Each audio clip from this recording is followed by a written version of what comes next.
Hello and welcome to Beyond the Headlines. In this edition, rising lake waters threaten to drown tourist attraction facilities along the lakeshore. The beach, like we've lost all the beach and water is slowly threatening to come in. Every day we're fighting water. If you have to see sandbags, that's a lot of costs. Everywhere we have to pump out water. We talk to a scientist on the causes and what we need to do as a nation. Also, in this edition, we talk to some local athletes about their dreams. This is how many East African countries have made a name on the international scene, with their athletes breaking world records and earning a decent living. Once again, a warm welcome, and you're with me, Jane Gogodas.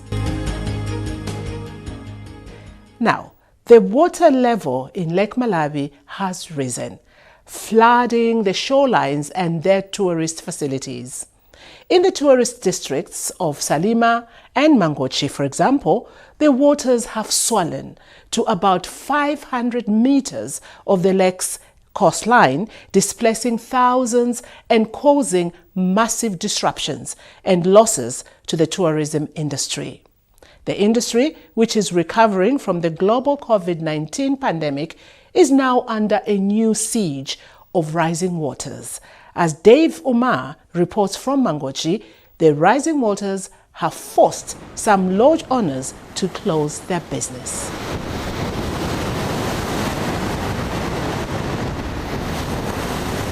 There is a Chiotha adage which goes like Madzi Saiwala Kwawa. But this adage, as we speak, is not a darling of some people here in Mangochi, following the rising and swelling of water levels in Lake Malawi. Rise in water levels in the shores of Mangochi has taken people and residents unawares owing to the severe damage to infrastructure and property. The irony of it is that the district has not received heavy rains to the extent that households that rely on farming are incurring losses as a result of dry spells. But reports indicate that the Lakeshore district is receiving the waters in abundance due to heavy rains from neighboring Tanzania and the northern region. Commonly known as the bedrock of tourism in Malawi, Mangochi tourism sector is on its knees as most lodges and resorts are closing down because of heavy floods which have affected operations, while some are scaling down operations. We're coming from a lean time, that's business lean time, January, February, March, and this is supposed to be us picking up on the business, especially this Mangochi tourism area. Business normally pick up from April, but then if with these high water levels, one, people are skeptical about visiting, and two, every day we're fighting water. If you have to see sandbags, that's a lot of costs. Everywhere we have to pump out water, bring in a lot of personnel to just come and help us. So it is really bringing quite a lot of stress, especially the financial stress, because the interventions we're taking just to control this water coming in, it is costing us quite a lot. As we've seen from behind there, the beach, like we've lost all the beach and water is slowly threatening to come in. And we took ourselves to be on a higher level. Like we thought we were quite high. But then looking at what's happening, well, we'd call it nature, but it's quite devastating. So all in all, if you have to look at what others are going through, we're just taking this nature. We're in a better space, at least better off, but we're not too sure what tomorrow is going to bring, because every day is proving to be a challenge controlling the water. Most of the hotels are affected, lodges, restaurants, entertainment places, everybody is affected, from Liwonde all the way to Cape Maclear. So it is quite a crisis, and if nothing is done now, we don't know what's going to happen. It's been really heartbreaking. We've seen a whole hotel being underwater, facilities, damaged, and also hearing the other stories. Some employees have actually lost their jobs as well because some of the properties have been closed. Moving around markets, there is abundance of fresh fish, some from fishermen themselves, while some just a simple catch of amateurs inside people's fences or from small streams created by floods. Fishermen themselves are realizing a good catch, not because the waters have swelled, but because it's season. My understanding is that this issue has not affected Mangochi only. I heard on the radio that some districts are also facing the same problem. But in all, we thank God for the abundance of water in the lake. Somehow, it has made our work easy. Suffice to say, the good catch is just a season. I cannot attribute it to the rising water levels. The education sector has not been spared as well. Learners have been displaced and relocated to new residential areas. This has added a cost to parents because they have to dig deeper in their pockets to cover the distance. It is devastating because the boats you see passing this alley are not for free. So parents have to pay a boat fee on top of school fees and school fund. And these are people that are already struggling to make ends meet.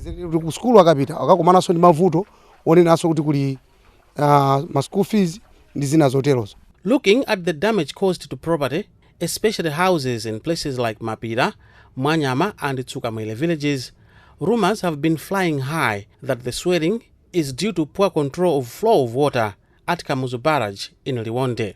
To this end, concerned citizens of Mangochi requested the indulgence of President Dr. Lazarus Chakwera on the issue, who responded by sending a task force of PSs from different ministries, including the Ministry of Water. Together with officials from Dodma and chiefs from affected areas, they toured the barrage and concluded that the rumors were not true. Let me assure all the Malawians that the barrage has never been closed and it will never be closed. Okay, and from that point, let me say that as an authority, we are here to regulate the flow of water to the advantage of the people upstream and also the people downstream.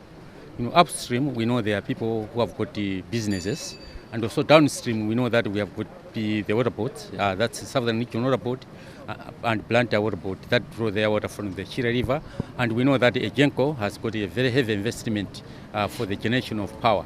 So what are we doing to ensure that these people know what we are doing? I think as an authority, we have been sensitizing people along the lakeshore about how they should be using the water and what they should be doing to manage the water. Meanwhile, there is still persistent plea from the concerned citizens for the officials to come and tour the affected places and assess the damage. Reporting for Beyond the Headlines, this is Dave Umar.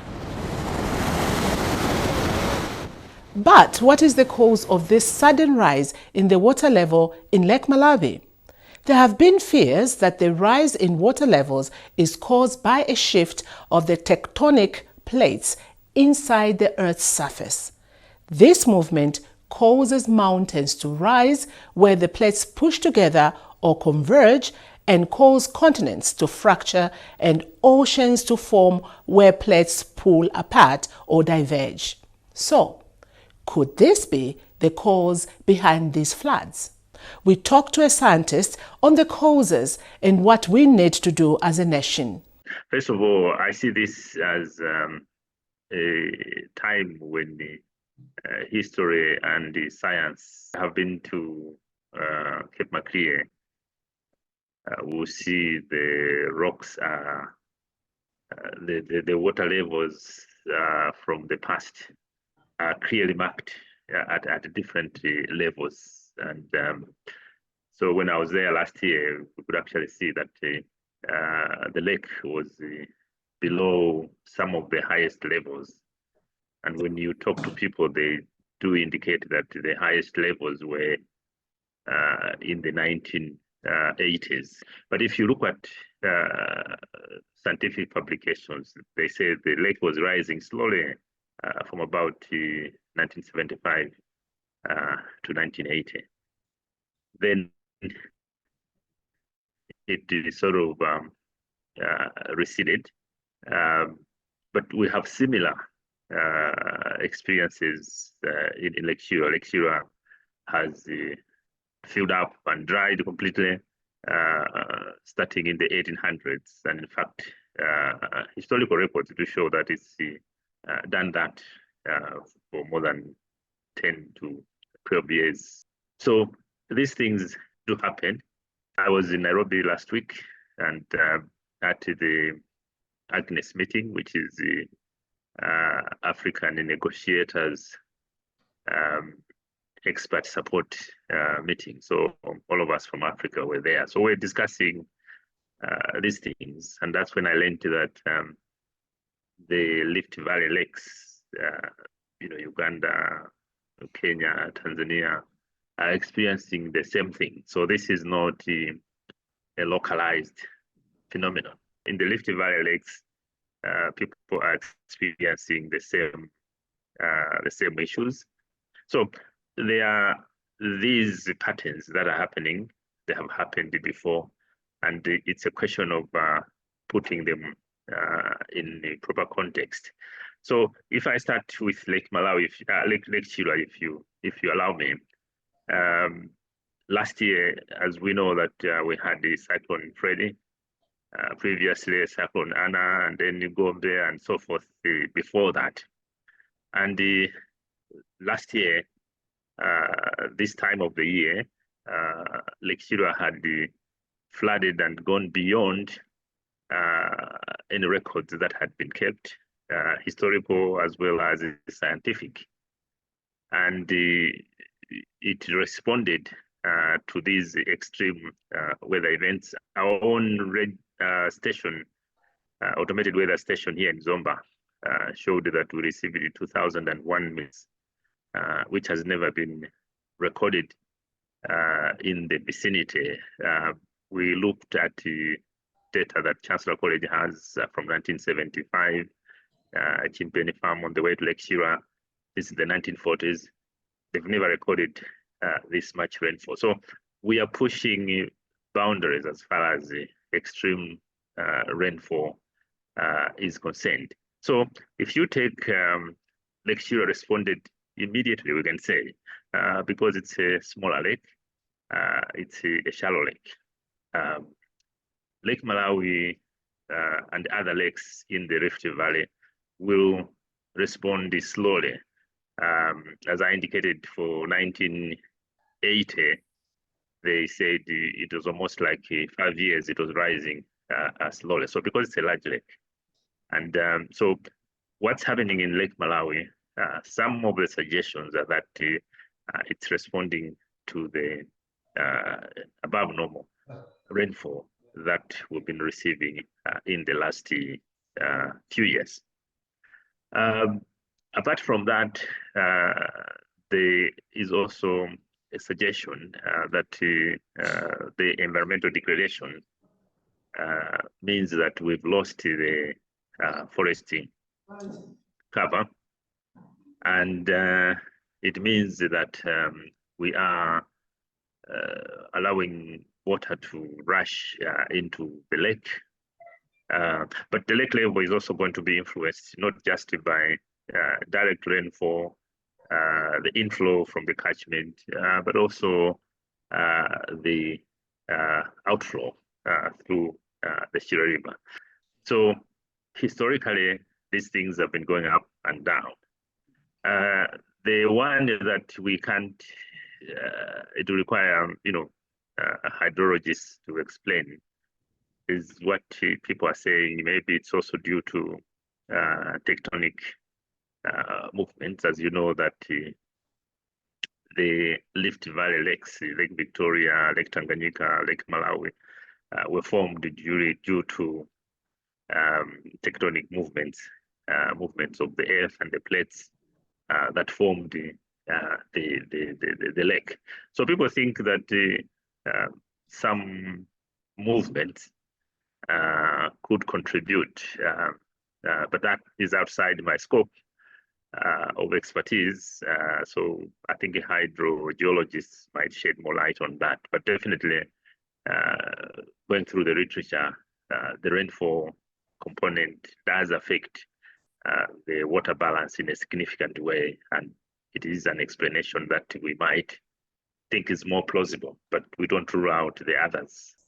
Now, Professor, how much of this can be attributed to climate change? We don't take a single event as having happened due to climate change.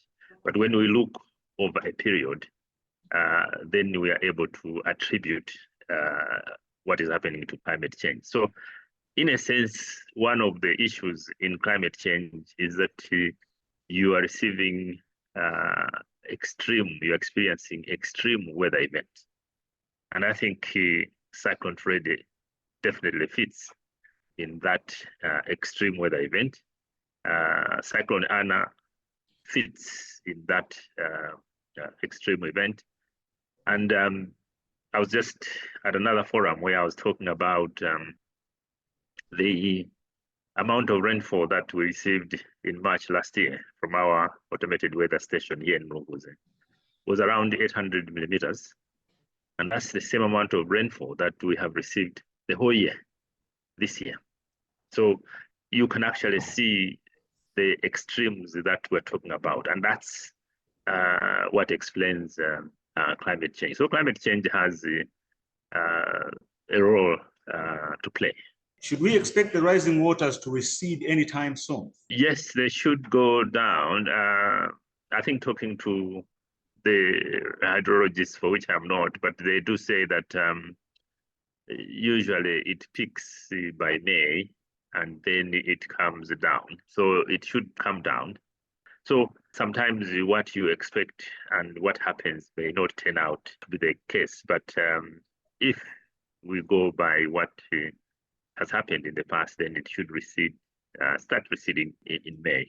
But how much of it is something that we'll have to determine by scientific validation. Now, as a nation, how do we deal with these rising levels of water in Lake Malawi? Let's give the priority to government, because government has the ability to formulate policies, and there are indeed policies that do exist. But also with the climate change, the policies must be revised. And so I think the bigger responsibility should be government to ensure that the citizens are guided properly, so that individuals are given adequate information. And should they take a decision, then you can actually say you had all the information. So to me, I am looking forward rather than what has happened before. But if we can learn from what has happened, then it helps us to do things better, to plan better, both at the government level as well as at traditional level. Traditional leaders have a role to play in this, but also individuals must seek guidance before they actually invest. But I sympathize with those that have lost property. It's not a nice thing. So I think we need to find a way in which things that could have been prevented should be prevented in future. So apart from the policies that you're talking about, what else should we do as a nation?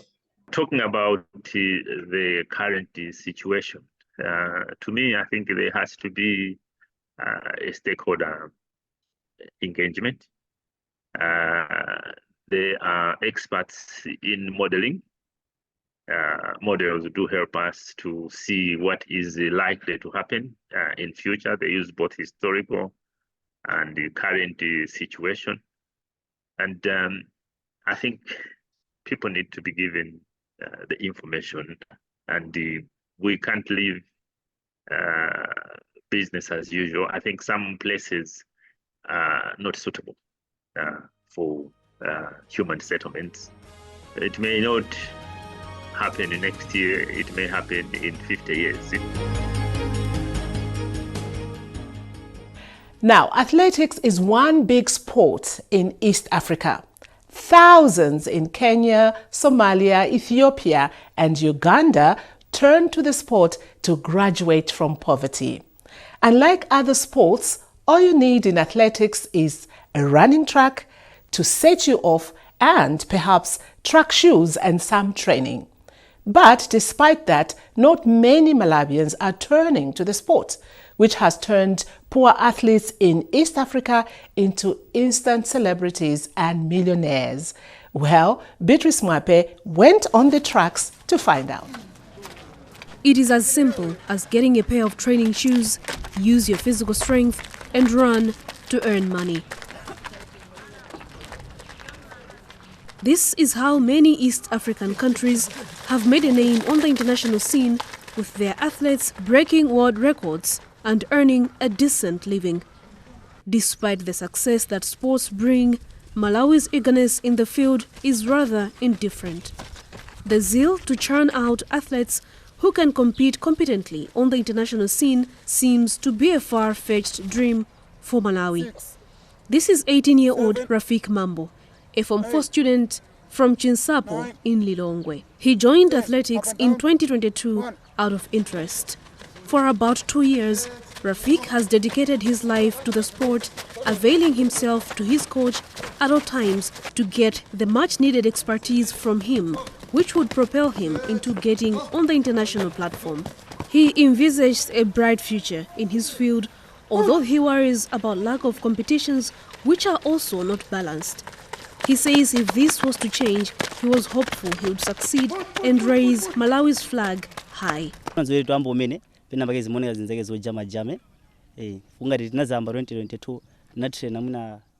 I joined, the future was bright. It was in 2022. We stopped training for some time and the coach called us again. Now we are optimistic that things will fall into place. Of course, we have games, but they are not balanced. Priority is given to those who run long and short distance categories, unlike sprinters. Sometimes it takes 3 months or even more to find a game. In a year, we have 2 to 3 games. Which means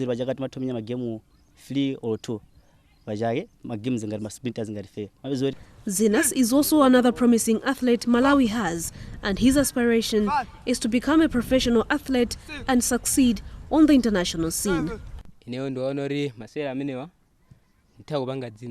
I believe I can make a name, a future, and put Malawi on the map using this sport. I have studied very well. There are champions who inspire me a lot. Our coach has experience, and this is a motivation that I can do better in athletics.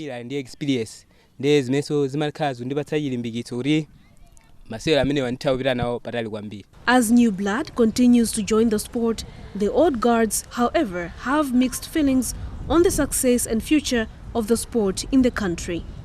Grevazio Mpani has been in the sport for more than 15 years. He has represented Malawi on the international scene. He has been to countries like Lesotho, Namibia, South Africa, and even Zambia, earning Malawi a couple of silver medals. In addition to that, he has over 50 gold medals to his name, won in local games. Mpani says he has achieved a lot in the sport and managed to construct a modern house in his home village. He, however, says there is a lot of housekeeping needed in the sport before there can be any meaningful impact. Of course, mavuta kwene kwathu kuno kuti mwina athlete samasangalale ndi usogolero umene umakhala kumbali ngati ya ku athletic. Kumene kuntumaone kuti mavuta nthu ambiri tikamaona zinzathu.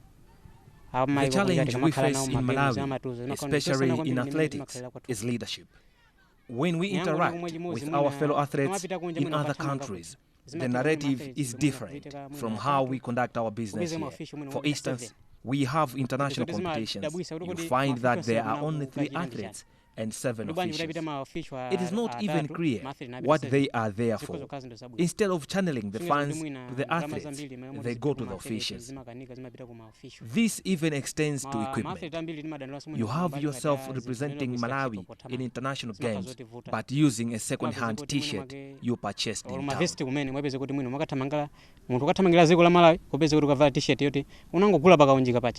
He says since 2015, things have not been okay in the sport discipline.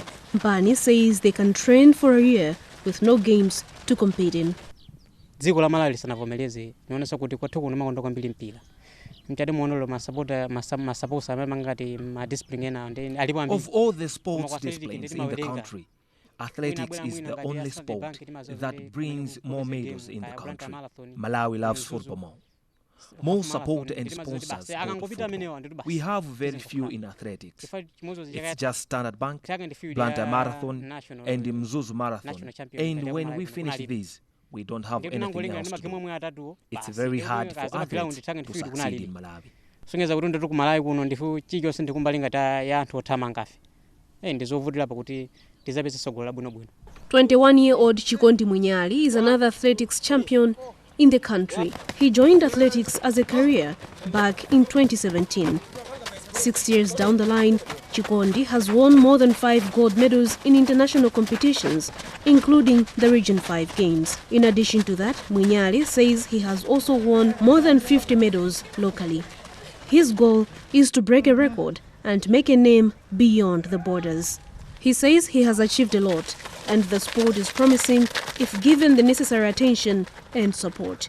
Life is not easy here in our country, Malawi. So when we are just relying on maybe school, life would be hard. So you need to find something which can help you, like maybe tomorrow. So as for me, I think sports is better for me. As a government, they need to open some clubs like athletics academy, where they can start to train some youth, so that maybe after 4 or 5 years, we can have a team of athletics here in Malawi, which can help us maybe next time. Our neighbors, Zambia, they have a lot of athletics academies. That's why they are doing well compared to Malawi. So we need to start maybe at a youth level, so that maybe after 4 or 5 years, we can do something great. Chisomo Kamwetsa, a Form 4 student at Likuni Boys Open Secondary School, is already penetrating in the sport and has been to games winning medals locally. There's no proper collaboration. I think some of them already have some disagreements from the past, and they're bringing it now, and which is also affecting the athletes to date. Since we can go further, maybe let's say that one of the athletes have done it well in a certain race, and another guy in the council will say, I know this athlete, he's coming from this other coach, which they don't even cooperate properly. And then you won't even have a chance, let's say, to go to the camp. You won't even have a chance to go somewhere. You see how it goes. John Matiwa is a coach of Civil Service Athletics Club. He has been in the field since 1984. He has represented Malawi at the Olympics, Commonwealth Games, and other world champion competitions as an athlete. Currently, he is the chair of the athletic coaches in Malawi. Malawi can do well, provided we change our mindset. Because there is a tendency of sidelines as an athlete. Those who are performing well, sometimes we find they are left behind. So if we can start choosing the best of the country, not the best of our friends or our athletes, no. We are failing to do well outside the country, yet we have good athletes in Malawi. We have to select according to the performance of athletes, not to give them just a chance.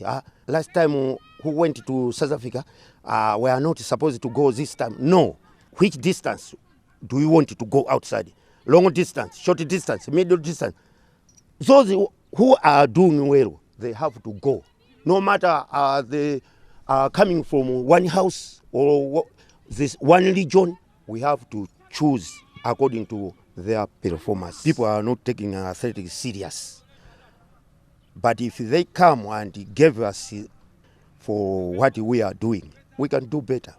As years go by, many youthful Malawians like Chisomo, Zinas and Munyali will continue to hit the running tracks with expectations that the sport will change their lives. One thing is clear: Malawi needs to put its house in order to tap on the opportunities available in many sporting disciplines like athletics. Beatrice Moape for Beyond the Headlines. With that, we end this edition of Beyond the Headlines. As usual, we are excited to hear from you on any of the stories we carry. Be free to drop your comments on the MBC Facebook page or WhatsApp the number scrolling right below. I'm Jane Gogodas. See you next week. Bye for now.